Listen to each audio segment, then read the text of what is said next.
TMI Tuesday. It has been forever since I've done one of these, and I told you that I would be starting them up again in January, so here is my first TMI Tuesday of 2013. One thing before I explain what TMI Tuesday is, I've taken my extensions out last Friday. I am gradually going back to my platinum color, and so I got my extensions out, and I'll be getting a new set in the next couple of weeks. But this is my natural hair for now. Like I told you guys, it's like boobie length, top of my boobs, and really thin. So as you can see, probably understand why I like to wear extensions. But yeah, this is my natural hair for those of you who always ask. Hi, if you're new to my channel, you have no idea what TMI Tuesday is. TMI Tuesday is Too Much Information Tuesday, and every second Tuesday, you guys leave me questions in these videos, and I go through and answer as many as I possibly can in the next video. So I'm taking all of the questions from my TMI Tuesday video in, I think it was end of November, and I'll be answering them today. I'm in my living room, and the aircon is right there, so I'm sorry if there's like background noise. But it's 41 degrees Celsius outside, and it is the hottest, most sweltering day ever. And TMI first thing of today, I'm not even wearing pants right now because it is that hot. So excuse the aircon noise, but it is a necessity. Let's jump into TMI Tuesday. Camille Kua asks, do I miss poutines? No, I don't, because I don't actually eat them at home anyways. I'm not really a big fan of fries or chips, as Aussies like to say, and I don't really like gravy unless it's on mashed potato. And I guess that's pretty much the exact same thing as poutine, but I don't know.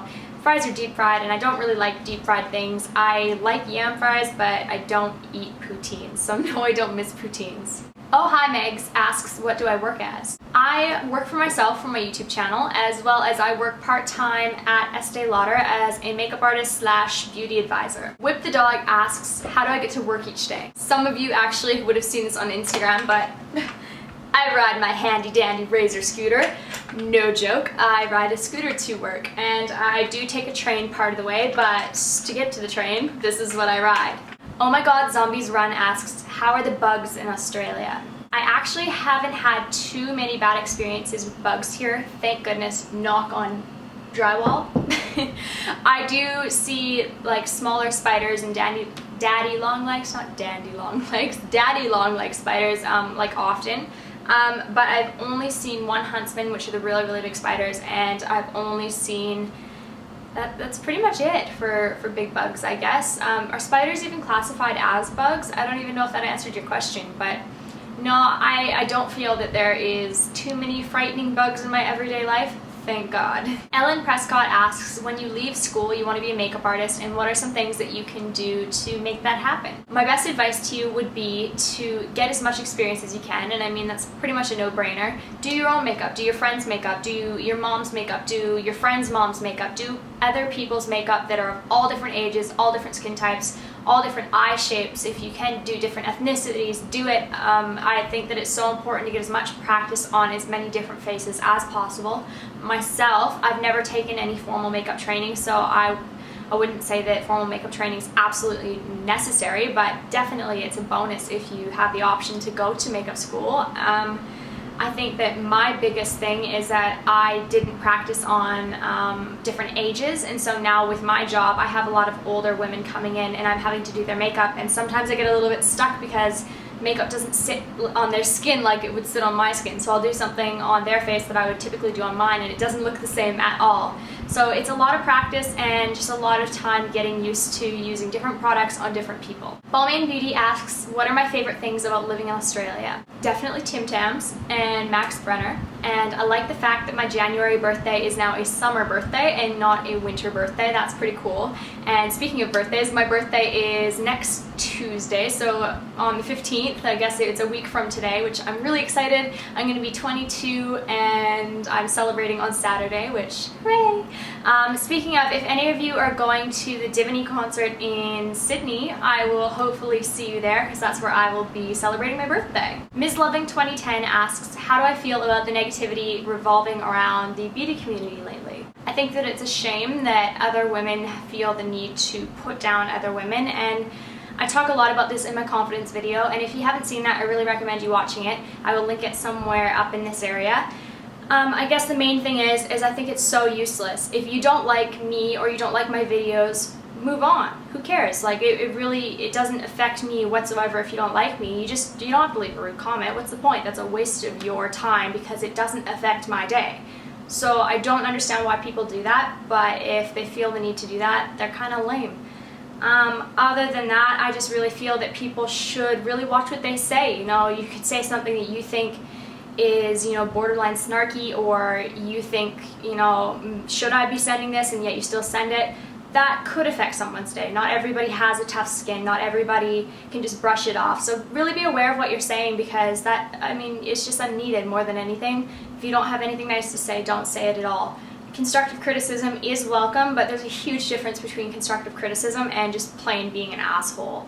And more than anything, I think that people don't understand where that line is. So yeah, I think that there is a lot of negativity in the beauty world and on YouTube, but more than anything, you just gotta brush it off and move on. The Little Miss Leia asks, do I make money from my YouTube channel, and what are some tips to make money from your channel? Yes, I do actually, and I have been working for the past 2 years to get it to this point. I make money directly from YouTube, I guess, and also sometimes from doing my likes videos or sponsorships and stuff like that. I always do put it down below in the description if I am sponsored for a video or if I get a product for free or anything like that. I think that there's a huge misconception with a lot of people about making money on YouTube, and I think it's kind of a shame.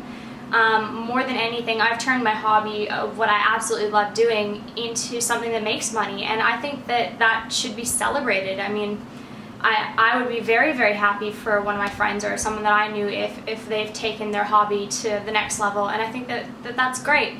I mean, I spend hours and hours filming and editing and doing stuff for YouTube, and buying a nice camera and driving to location and spending gas money and buying even the lookbook that I did in Sydney, even buying a ferry ticket, buying taxi cabs to go places. Like, I put time and effort and money into it, and it's nice to be able to get, you know, a little bit of compensation for that. And I think, you know, cool, if you're doing something that you love and you get paid for it, that's awesome. So yes, I do make money from YouTube, and for my, I guess, advice on how for you to make money off your channel is put out good quality videos and be as consistent as you can. I mean, it's not always easy to be consistent all the time, I guess, but do your best. Be yourself. Don't try and make up this persona, because you're not going to be able to follow through with it. I mean, if I made up this whole persona of who I was, I mean, that would be insanely hard to continue with for the past 2 years. So just be true to yourself and apply for the partner program.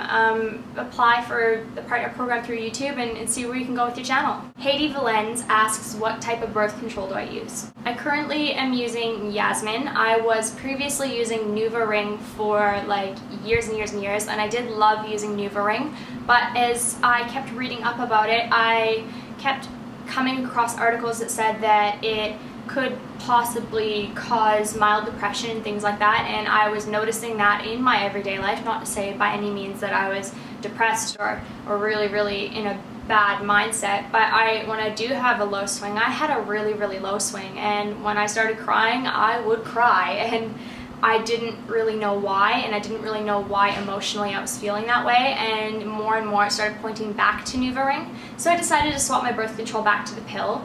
And I think that if Nuvaring works for you, do it, only because you put it in once a month, you don't even have to think about it, you know, it's in for 3 weeks, it's out for a week, done deal.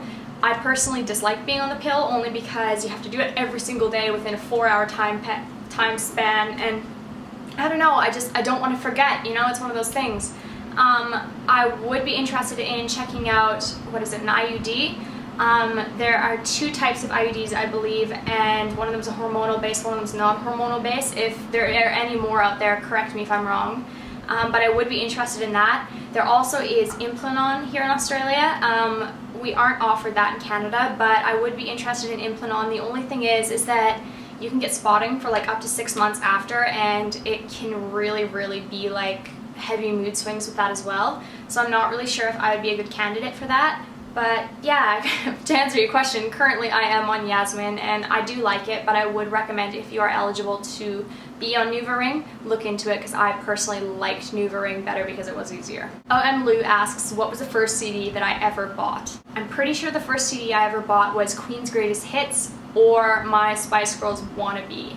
I absolutely loved both of those albums, and I still have them somewhere at home. Ramirez3811 asks if I could buy a Savannah Cat, like a African several, would I do so?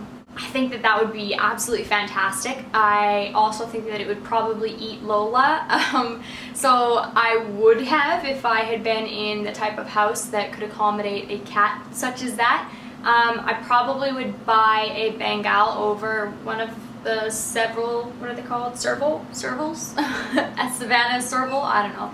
I think that Bengals are a little bit smaller, correct me if I'm wrong, and I like their pattern a little bit more. I really looked into getting one, but they're just so expensive. I couldn't justify paying that much for a pet. So yeah, I think the idea of having one is amazing, but I probably wouldn't purchase one at this point in my life. That is all for my questions this week, guys. I hope you enjoyed my video. Don't forget to leave me a new question down below. Please do remember though that I've been doing TMI Tuesdays for over a year, so most of the simple questions like why am I in Australia or how old am I, or all those questions, they've probably already been answered in previous videos. So go check out some previous TMI Tuesday videos. I have a convenient playlist for you guys to click on and go through those videos. They're fun to watch, even if you have a little bit of spare time. It's a good conversation. I hope you enjoyed this video. Don't forget to subscribe, and I will talk to you guys really, really soon. Bye. Say hi.